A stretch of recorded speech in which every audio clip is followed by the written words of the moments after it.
पतवा डोले पतैया डोले मोर मनवा डोले गुरुजी।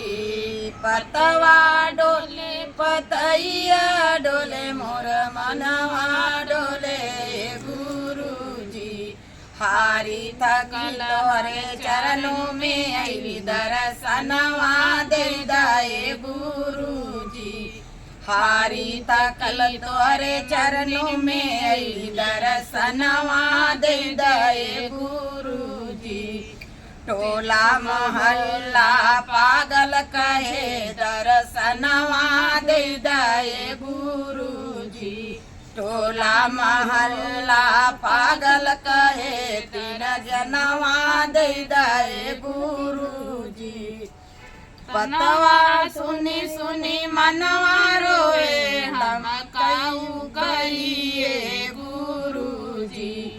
तनवा सुनी सुनी मनवा रोए लमका करिए गुरुजी।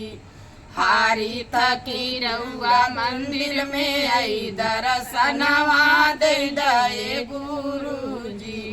हारी थकी रहू मंदिर में आई दर्शनवा दे दाए गुरुजी।